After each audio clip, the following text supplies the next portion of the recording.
Bismillahirrahmanirrahim. Assalamualaikum warahmatullahi wabarakatuh. Waalaikumsalam warahmatullahi. Alhamdulillah. Allahumma salli ala nuril adwar wa sirril asrar wa triyaqil akhyar wa miftahi babil yasar sayyidina Muhammadil Mukhtar wa alihi al-adhar adada ni'amillahi wa ifdalih. Pertama-tama marilah kita panjatkan puji syukur kehadirat Allah Subhanahu wa taala yang telah memberikan kita nikmat Islam, nikmat iman serta nikmat sehat wal afiyah. Yang kedua, salawat beriringkan salam tetap tercurah limpahkan kepada pimpinan kita yaitu Nabi Muhammad sallallahu alaihi wasallam. Baiklah, pada kali ini saya Muhammad Faik Farhan, salah satu mahasiswa dari Universitas Muhammadiyah Pontianak, Fakultas Keguruan dan Ilmu Pendidikan, Program Studi Pendidikan Kimia, dalam rangka memenuhi tugas UTS Profesi Keguruan. Nah, di samping saya ada Bapak Irja Suryana Eskom selaku guru di sekolah SMP Negeri 2. Nah, baiklah. Di sini saya akan mewawancarai beliau. Ada beberapa pertanyaan, yaitu pertanyaan yang pertama, yaitu sudah berapa lama Bapak mengajar di sekolah SMP N02 ini?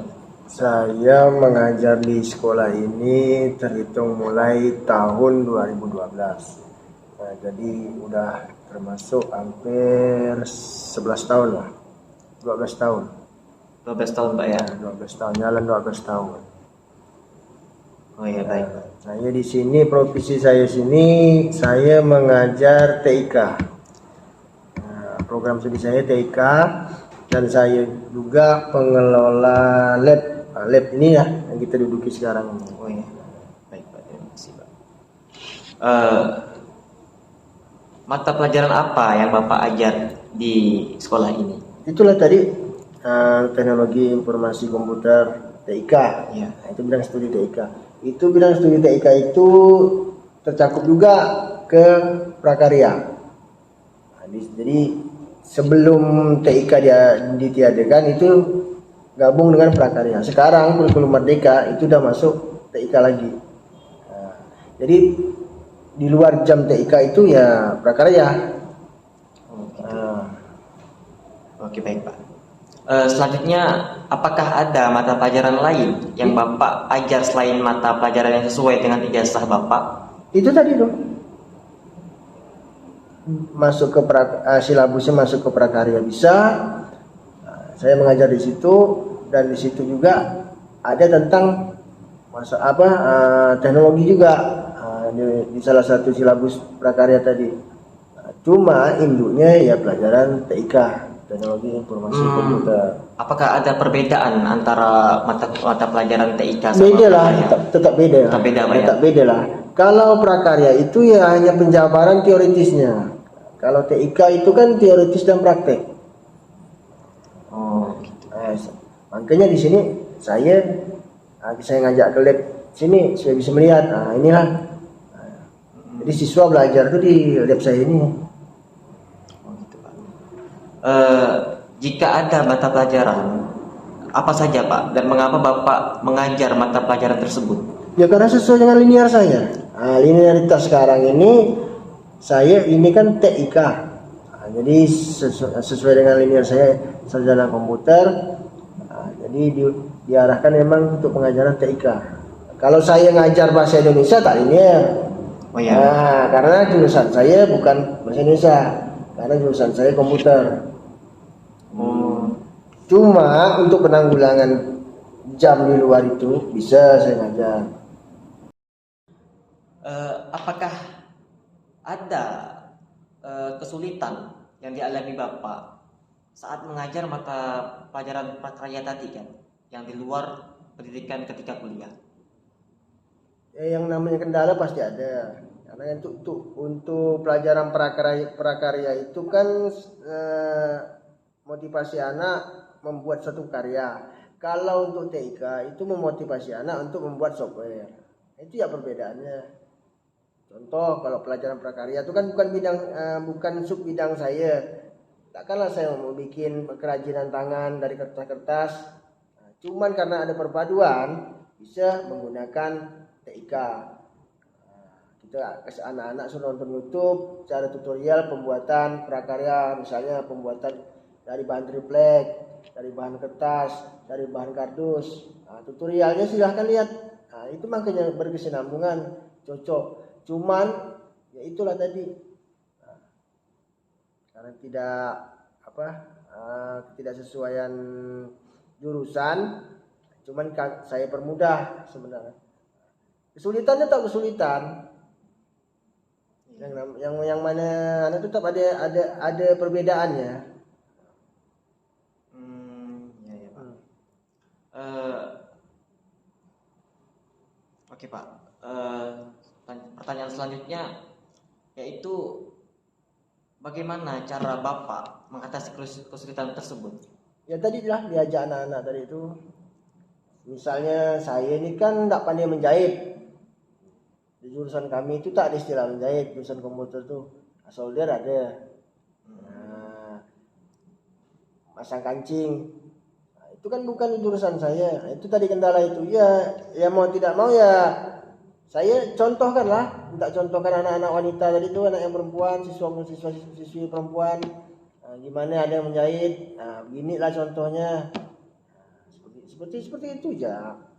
Untuk kesulitan atau sangat fatal tuh kurang lah, yang namanya untuk pengajaran pengenalan siswa ke mata pelajaran prakarya tuh tidak terlalu gimana juga, masih bisa disandingkan lah. Oke, baik Pak.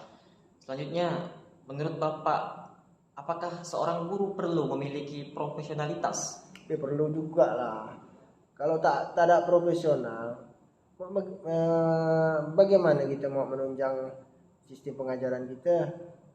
Ya. Nah, kalau kita tak pro, kesian siswa kita. Gini aja, kita telat masuk, kita tidak marah. Siswa tak masuk, telat tak masuk atau telat masuk, kita marah. Itu udah bukti profesional lah. Mana profesional kita sebagai guru? Guru kan ibaratnya yang ditiru. Iya. Ya, yang ditiru. Nah, contoh kecil ya seperti itu. Jadi sangat perlu. Sangat penting Pak ya. Sangat penting. Kalau profesionalisme itu sangat penting. Untuk menunjang agar masa depan siswa lebih cerah untuk kedepannya Pak ya. Itu udah pasti. Itu harus itu. Apakah Bapak tergabung dalam organisasi profesi? Ada saya. Nah, setiap guru itu pasti ada, mata jurusan itu ada organisasinya. Seperti kami ini, kalau saya MGMP namanya.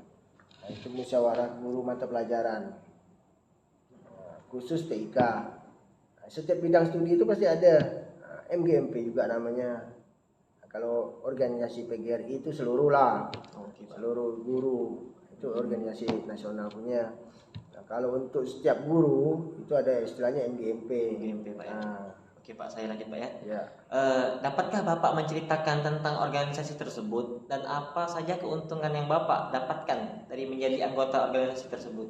Ya sangat mendukung, sangat membantu. Nah, kami ini kalau dalam setahun MGMP itu dilakukan setiap tahun itu merembuk dan memecahkan masalah tentang cara atau metode pembelajaran kepada siswa. Contoh yang paling ringkas lah untuk pembuatan RPP.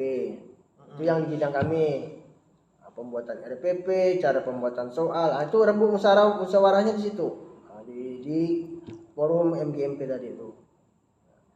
Jadi untuk penulisan, misalnya untuk penulisan soal, jumlah soal, pembuatan soal, atau pembuatan RPP, atau literasi tentang pengajaran ke siswa. Disitulah organisasi itu sangat mendukung. Karena dari sekian kami ini, dari sekian sekolah ini yang di kota ini 28 sekolah, ada rembuk, ada ilmu baru atau ada pemasukan baru dari luar, nah, disitulah dimusyawarahkan.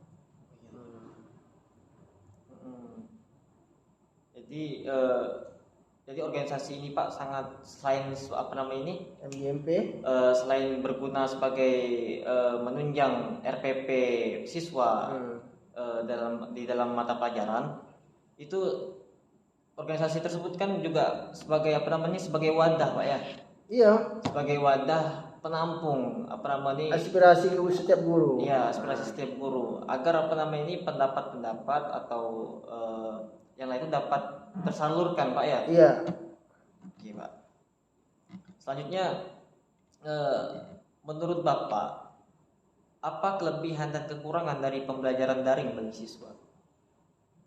Kalau kelebihannya siswa itu dia bisa monotonnya stay lah di rumah untuk daring itu. Cuma kalau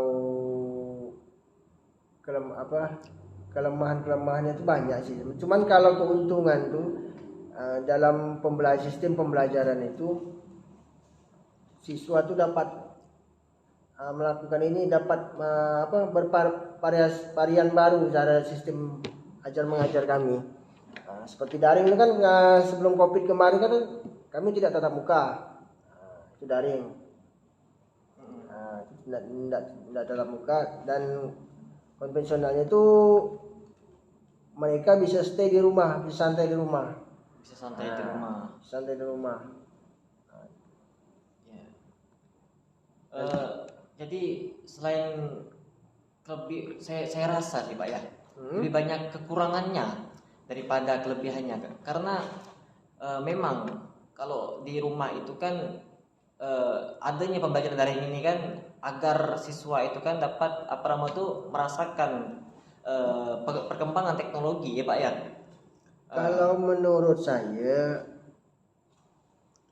ini kan orang IT juga. Ya. Kalau dibilang banyak kekurangannya, enggak juga sih.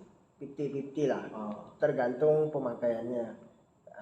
Tergantung usernya menggunakannya, positif negatifnya. Kalau yang hobi dengan IT, sangat berguna bagi dia tuh. Ini sharing Pak ya. Tapi nyatanya itu Pak banyak, tidak sedikit dari siswa itu yang banyak tidak misalnya kan tetap muka ya, mereka tuh jarang kan apa tuh susah untuk memahami pelajaran tersebut, apalagi daring kan.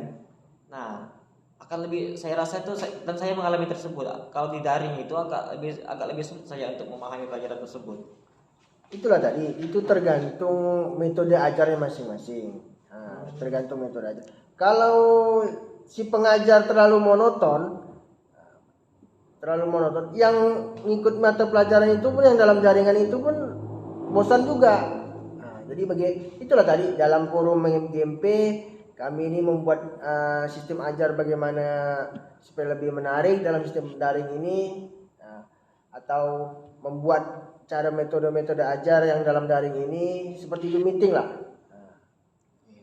Seperti Zoom meeting. Kami wawancara ke siswa bisa melihat siswa yang lain walaupun tidak bertatap muka, tidak satu ruangan. Sebenarnya itu satu keuntungan juga bagi siswa. Dia dapat ilmu baru, temuan baru bahwa zaman sebelumnya tidak seperti ini. Semester sebelumnya tidak seperti ini. Dengan adanya Covid, dia nemukan seperti ini. Begini fungsi video call. Fungsi Zoom bukan hanya untuk nelpon. Jadi teknologi itu bukan hanya lebih agar pandangan mereka tuh teknologi ini lebih mengarah pada hal yang positif Pak ya. Awalnya kan mereka hanya pikir kan WA, video call, hanya itu. Tapi dengan adanya seperti ini, ternyata banyak sistem-sistem yang aplikasi lain yang bisa diajarkan atau bisa sebagai bahan ajaran untuk daring. Tidak hanya ternyata sistem tatap muka secara online ini seperti ini. Awalnya kan mereka banyak tidak tahu, dengan pengetahuan seperti ini kan dapat keuntungan juga. Selanjutnya Pak, apa saja kesulitan yang dialami Bapak selama melakukan pembelajaran daring? Kesulitan hampir merata sih semua guru yang kemarin yang ngajarin daring itu mereka masalah kuota. Nah, karena mereka standar mereka itu kan pakai kuota dan HP, standar jaringan dan wilayah. Itu aja. Kalau tidak salah sih Pak, kemarin saya ada dengar pemerintah itu menyediakan kuota gratis bagi siswa dan guru untuk melakukan daring Pak. Apakah itu benar Pak? Betul, ada namanya kuota gratis dari Kemenpo sama Kemendikbud. Itu hanya kapasitas penggunaannya bukan terbatas ya, hanya aplikasi-aplikasi yang tertentu aja. Macam siswa ini kan yang tarafnya SMP ini tidak mengerti ya tentang aplikasi itu. Hanya bisa misalnya kuota itu dipakai hanya untuk Zoom meeting, sedangkan kami memakai Google Drive. Atau hanya memakai Drive ya untuk pembelajaran, sistem pelajaran. Oke Pak. Selanjutnya, menurut Bapak, apa arti profesionalisme yang sebenar-benarnya? Ya kalau menurut saya ya bagaimana caranya kita memberikan yang terbaik. Walaupun kita tidak baik-baik benar, tapi minimal lah bisa memberikan siswa itu kesan yang terbaik agar mereka lepas dari sini pun rasa tanggung jawab dan profesional itu dapat melekat lah, dapat dikenang dia bahwa saya keluar dari sekolah sini pembelajaran saya seperti ini, masa saya di SMA mau mengulang seperti SMP. Maksud saya itu biar bagaimanapun bisa menjadi motivasi mereka lah. Oke, baik Pak. Kenapa ada program dari pemerintah untuk mengadakan PPG bagi calon guru Pak? PPG itu sangat perlu karena PPG itu sebagai penunjang salah satu guru untuk mendapatkan sertifikasi, tunjangan sertifikasi. Nah, dalam untuk meluruskan itu atau meloloskan itu, guru harus mengikuti pelatihan PPG. Dan ada penilaian juga untuk standarisasi kelulusan PPG untuk mendapatkan tunjangan sertifikasi di pemerintah ini.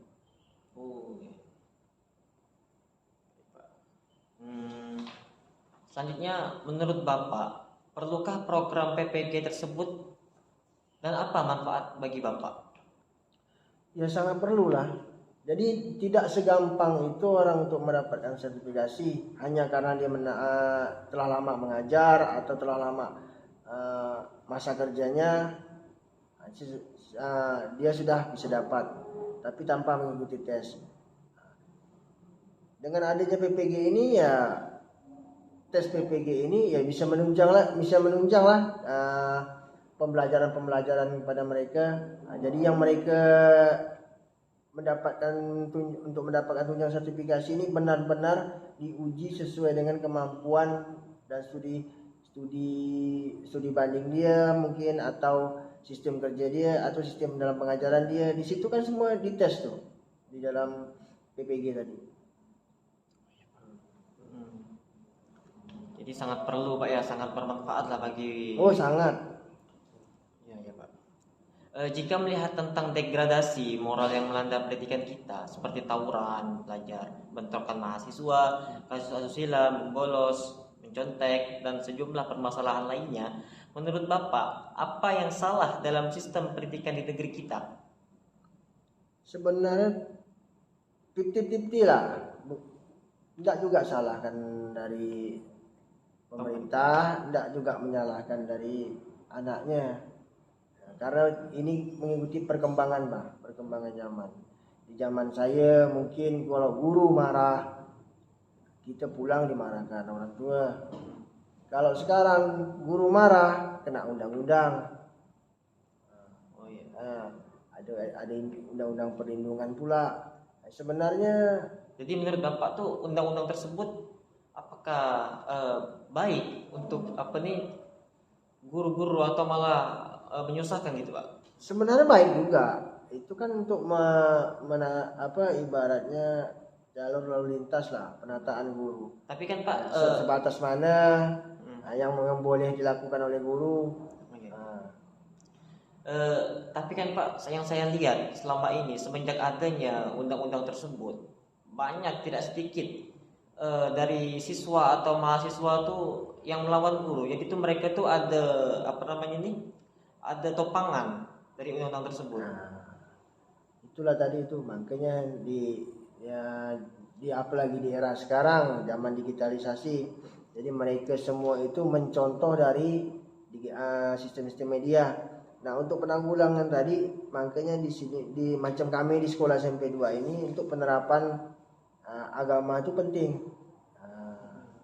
Maka tadi jadi adab untuk di anak itu kami itu di sekolah ini memang ada diberlakukan untuk bimbingan konseling diberlakukan, bimbingan agama diberlakukan, bimbingan rohani pun dilakukan. Nah, itu di sekolah kami, tidak tahu di sekolah lain. Tapi kalau untuk mana acuan sekarang, itu tergantung sekolah masing-masing. Nah, di mana etikat baik anak sekolah untuk dalam mendidik siswanya. Apakah ada hubungannya dengan kompetensi guru, Pak? Misalnya kompetensi pedagogik, kompetensi sosial, kompetensi profesional, dan kompetensi pribadian. Ada lah, itu komplit itu yang disebut yang tadi itu semua masuk loh. Iya. Nah, yang literasi untuk ke siswanya tuh ya komplit tadi seperti itu tadi itu. Dan itu pun di dalam PPG pun ya seperti itu uji tesnya. Ada pedagogiknya, ada literasinya, ada numeriknya. Jadi misalnya kalau ada seorang pelajar gitu kan Pak, ada mereka tawuran atau bertindak asusila tuh sebenarnya itu tidak sepenuhnya kesalahan dari sekolah Pak ya. Karena tugas apa namanya ini guru itu kan cuma mendidik. Kalau untuk masalah pengamalannya itu kembali lagi kepada karakter dari setiap anak tersebut Pak ya. Kalau sudah melampaui batas dan masih di naungan sekolah, di jam sekolah, ya sekolah wajib bertanggung jawab. Tapi kalau sudah lepas dari sekolah, kegiatan yang tidak baik dilakukan oleh siswa, itu tidak sepenuhnya sekolah bertanggung jawab. Nah, itu dikembalikan ke orang tua. Karena menyangkut nama sekolah, otomatis ya sekolah lah membantu juga keterkaitannya. Kalau menurut Bapak hubungan antara sekolah dengan orang tua siswa yang ada di SMP 2 ini bagaimana Pak? Kalau kami di sini ada istilah paguyuban. Jadi setiap wali kelas itu sharing data atau sharing keluh kesah siswa itu di grup WA. Nah, kami di sini ada paguyuban. Setiap wali kelas itu menaungi berapa siswa serta orang tua. Jadi baiklah Pak ya. Kalau untuk hubungan antara guru sekolahan sama orang tua tersebut Pak ya, baiklah aman lah ya Pak ya. Oke. Selanjutnya, nah yang terakhir nih Pak, apa saran Bapak bagi kami ini yang saat ini sedang menempuh kuliah di Fakultas Keguruan dan Ilmu Pendidikan? Buatlah metode ajar yang seenak-enak mungkin untuk siswa nanti ke depannya. Jangan membuat siswa itu dalam sistem pengajaran itu tidak sulit tapi sulit sebenarnya. Jadi buatlah metode ajar yang seenak-enaknya bagi siswa, tapi dalam pantauan kita dan mempunyai rasa tanggung jawab. Ya Pak. Jadi saya teringat dengan novel Toto Chan Pak, yang mana Toto Chan ini masuk ke sebuah sekolah. Terakhir dia masuk ke sebuah sekolah, yang mana sekolah tersebut tuh tidak menentukan tidak mewajibkan setiap siswa itu harus menyukai semua pelajaran. Betul. Akan tetapi mereka itu disuruh milih, kamu tuh sukanya yang mana gitu kan, untuk dengan tujuan agar mereka itu fokus untuk mengejar cita-cita yang mereka mau itu Pak. Inilah yang namanya istilah merdeka belajar.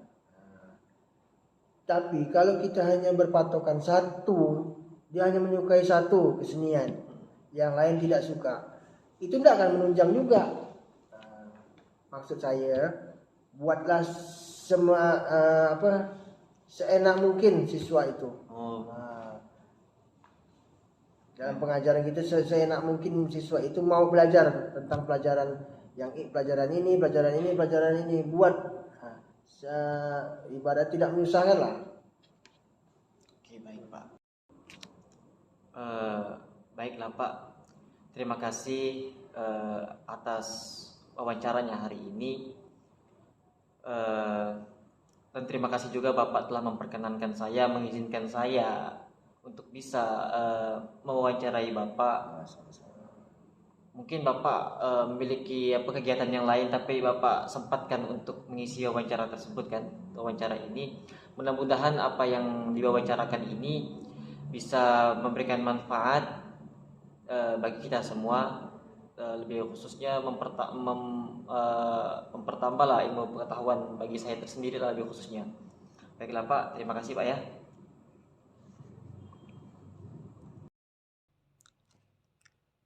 Oke, baiklah. Berdasarkan dari wawancara yang telah saya lakukan bersama Bapak Irja Suryana, Eskom, dan di sini saya akan merangkum daripada wawancara tersebut, yaitu yang pertama, adapun solusi dari mata pelajaran yang di luar jurusan kuliah beliau, yaitu prakarya, beliau membuat metode belajar dengan menonton video terlebih dahulu agar siswa bisa lebih jelas dan akan mudah mempraktekkannya. Selanjutnya, seorang guru harus memiliki profesionalisme karena menunjang para siswa memiliki potensi dan kepribadian yang baik sehingga bisa membawa masa depan ke arah yang lebih cerah. Dan beliau mengikuti organisasi MGMP yang berfungsi salah satunya sebagai forum musyawarah pembuatan RPP. Dan di samping itu, organisasi MGMP sebagai wadah untuk menyampaikan pendapat dan menyalurkan inspirasi. Menurut beliau, kelebihan dari daring adalah siswa bisa stay di rumah dan lebih mengenal teknologi ke arah positif. Sedangkan kekurangannya adalah lebih boros karena memakai kuota yang banyak dan siswa biasanya lebih sulit memahami pelajaran. Kemudian, menurut beliau, profesionalisme itu adalah guru bisa memberikan yang terbaik bagi siswanya. Kemudian ada PPG, yaitu PPG menurut beliau sebagai tempat mendapatkan tunjangan sertifikasi.